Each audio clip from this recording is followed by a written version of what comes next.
السلام علیکم۔ آج جمعرات ہے، اپریل کی 6 تاریخ۔ پاکستان میں اس وقت شام کے 7، بھارت میں 7:30 اور یہاں ہمارے اسٹوڈیوز کی گھڑیوں میں صبح کے 10 بج رہے ہیں۔ وائس آف امریکہ واشنگٹن کی اردو سروس سے میں ہوں خالد حمید، خبروں کے ایک بلیٹن کے ساتھ۔ پاکستان کی قومی اسمبلی نے پنجاب میں 14 مئی کو الیکشن کرانے کے عدالتی حکم کے خلاف قرارداد منظور کر لی ہے۔ قرارداد میں وزیر اعظم سے کہا گیا ہے کہ وہ سپریم کورٹ کے فیصلے پر عمل درآمد نہ کریں۔ وفاقی کابینہ پہلے ہی سپریم کورٹ کے اس حکم کو مسترد کر چکی ہے۔ قرارداد میں کہا گیا ہے کہ پارلیمنٹ عدالتی فیصلے کو مسترد کرتی ہے اور وزیر اعظم کو پابند کرتی ہے کہ وہ کابینہ سے کہیں کہ اس فیصلے پر عمل درآمد نہ کیا جائے۔ قرارداد میں کہا گیا ہے کہ سیاسی معاملات میں سپریم کورٹ کی مداخلت پر تشویش ہے۔ سپریم کورٹ کے 3 رکنی بینچ کے خلاف قرارداد بلوچستان عوامی پارٹی کے رکن قومی اسمبلی خالد مکسی نے پیش کی۔ خیال رہے کہ اس سے قبل وفاقی کابینہ نے بھی سپریم کورٹ کے فیصلے کو مسترد کرتے ہوئے اسے آئین کے ساتھ مذاق قرار دیا تھا۔ ایک جانب پاکستانی وفد IMF کے موسم بہار کے اجلاس میں شرکت کے لیے واشنگٹن جانے کی تیاری کر رہا ہے، تو دوسری جانب سعودی عرب کی طرف سے فنڈ کو پاکستان کو $2 ارب دینے کی یقین دہانی مل گئی ہے تاکہ پاکستان کی بیرونی فنڈنگ کے خلا کو پر کیا جا سکے۔ تاہم اس میں ابھی بھی تقریباً $1 بلین کی کمی کا سامنا ہے، جس کے لیے پاکستانی وزارت خزانہ متحدہ عرب امارات کی حکومت کے ساتھ بات چیت کر رہی ہے اور کوشش کی جا رہی ہے کہ اسے جلد مکمل کیا جائے۔ وزیر مملکت برائے خزانہ عائشہ غوث پاشا نے بدھ کو پارلیمنٹ کو بتایا کہ IMF کے ساتھ اسٹاف لیول ایگریمنٹ قرض کی ادائیگی کے لیے بیرونی فنڈنگ کی ضروریات کو پورا کرنے کے مطالبے کی وجہ سے تاخیر ہو رہی ہے۔ دونوں فریقین کے درمیان اعتماد کے فقدان اور اس مشکل صورتحال کی وجہ سے جس میں اس وقت پاکستان ہے، بیرونی فنڈنگ کے خلا کو پہلے پر کرنا فنڈ کی شرط تھی۔ عائشہ غوث پاشا نے مزید بتایا کہ چین، سعودی عرب اور دیگر دوست ممالک پاکستان کی مدد کے لیے آگے آ رہے ہیں اور اس میں قابل ذکر پیش رفت ہوئی ہے۔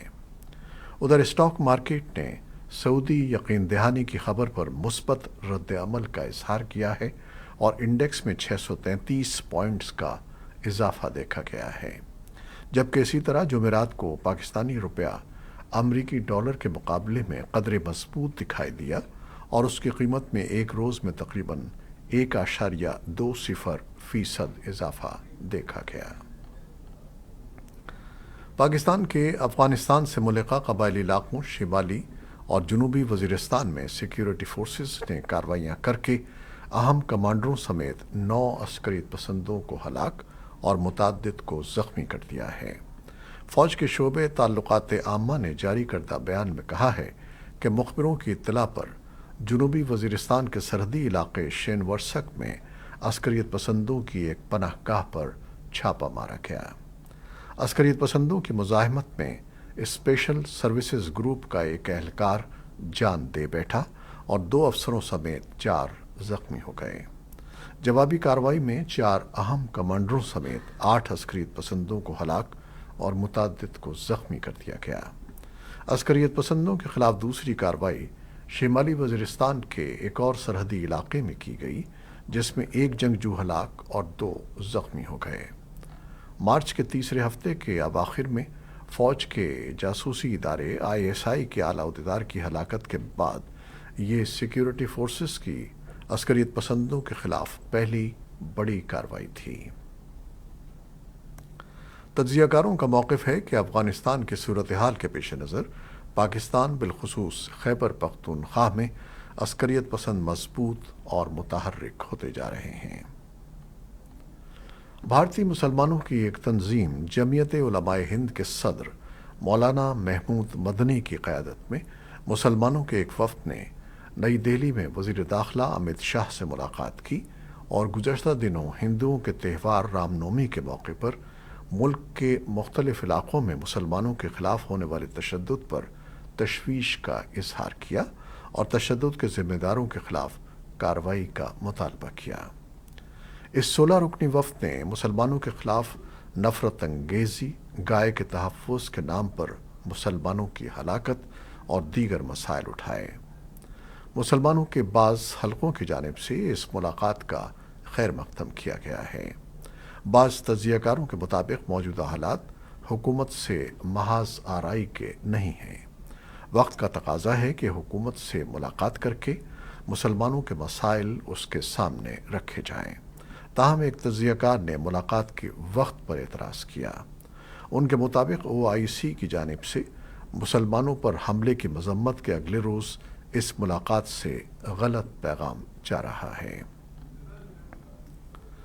امریکی وزیر خارجہ اینٹنی بلنکن نے طالبان کے اس فیصلے کی مذمت کرتے ہوئے تشویش کا اظہار کیا ہے جس میں افغان خواتین پر اقوام متحدہ کے ساتھ کام کرنے کی پابندی لگائی گئی ہے۔ ان کا کہنا تھا کہ اس سے انسانی امداد پر انحصار کرنے والے غریب افغانوں کو نقصان پہنچے گا۔ انہوں نے طالبان پر زور دیتے ہوئے کہا کہ وہ افغانوں کو فوقیت دیں اور اس فیصلے کو واپس لیں۔ ادھر امریکہ کے خصوصی نمائندے تھامس ویسٹ نے بھی ایک ٹویٹ میں طالبان کے اس فیصلے کی مذمت کی ہے۔ افغان خواتین کے لیے امریکہ کی خصوصی نمائندہ رینا امیری نے بھی ایک ٹویٹ میں کہا کہ طالبان کے فیصلے سے تمام افغانوں کو نقصان پہنچے گا۔ افغانستان کے صحافیوں کے مرکز نے صوبے بغلان میں 3 مقامی افغان صحافیوں اور ایک کیمرہ مین کی گرفتاری پر تشویش کا اظہار کیا ہے، جنہیں کل طالبان نے حراست میں لے لیا تھا۔ افغانستان کے صحافیوں کے مرکز نے ایک بیان میں کہا ہے کہ طالبان انٹیلیجنس ڈائریکٹوریٹ نے بدھ کے روز شمالی بغلان صوبے کے صوبائی دارالحکومت پل خمری میں 2 مقامی صحافیوں اور ایک کیمرہ مین کو گرفتار کر لیا۔ مقامی میڈیا نے گزشتہ رات ہرات شہر میں 2 الگ الگ مقامات پر طالبان فورسز اور داعش خراسان کے جنگجوؤں کے درمیان جھڑپوں کی اطلاعات دی ہیں۔ طالبان کے متعدد سوشل میڈیا کارکنوں نے اطلاع دی ہے کہ کل رات ہرات کے ضلع 9 میں داعش خراسان کے 2 ارکان طالبان فورسز کے ساتھ لڑائی میں مارے گئے۔ تاہم طالبان حکام نے ابھی تک ان جھڑپوں پر کوئی تبصرہ نہیں کیا ہے۔ چین کا کہنا ہے کہ سعودی عرب اور ایران 7 سال کی کشیدگی کے بعد مفاہمت کی جانب ایک اور قدم اٹھاتے ہوئے سفارتی تعلقات بحال کرنے پر متفق ہو گئے ہیں۔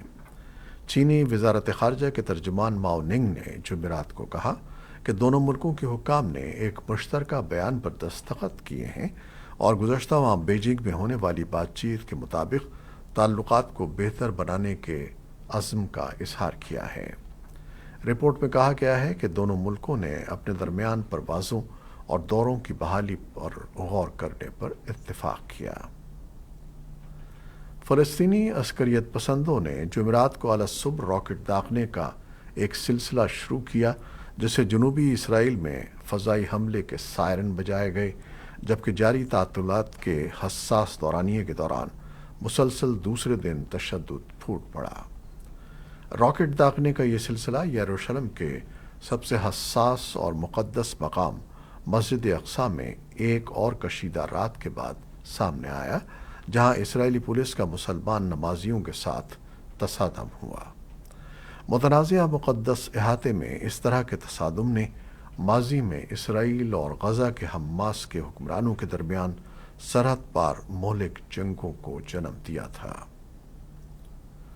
بدھ کے روز ایک اعلیٰ ترک عہدیدار نے ترکی کی جانب سے کردوں کے زیر انتظام شمالی عراق کے ایک ہوائی اڈے سے آنے اور جانے والی پروازوں کے لیے اپنی فضائی حدود کی بندش کا اعلان کرتے ہوئے کہا ہے کہ کرد عسکریت پسندوں کے سرگرمیوں میں مبینہ اضافے سے پروازوں کی حفاظت کو خطرہ لاحق ہے۔ وزارت خارجہ کے ترجمان بیلجک نے بتایا کہ شمالی عراق کے نیم خود مختار کرد علاقے میں واقع سلیمانیہ بین الاقوامی ہوائی اڈے سے پروازوں کی اڑان اور لینڈنگ کے لیے فضائی حدود کو پیر کے روز بند کر دیا گیا تھا۔ ترجمان بیلجک نے ایک تحریری بیان میں کہا کہ یہ بندش سلیمانیہ شہر میں کلدم کردستان ورکرز پارٹی یا PKK کی سرگرمیوں میں مبینہ اضافے کا رد عمل تھا، جس میں ہوائی اڈے میں اس کی دراندازی بھی شامل ہے۔ چین نے امریکی ایوان کے اسپیکر اور تائیوان کے صدر کے درمیان ملاقات کے بعد جزیرے کے خلاف انتقامی کارروائی کا عزم ظاہر کرتے ہوئے کہا ہے کہ امریکہ غلط اور خطرناک راستے پر ہے۔ اسپیکر کیون میکارتھی نے بدھ کے روز تائیوان کے صدر سائی انگ وین اور ایک درجن سے زیادہ قانون سازوں کے دو طرفہ وفد کے ساتھ ملاقات کی تھی۔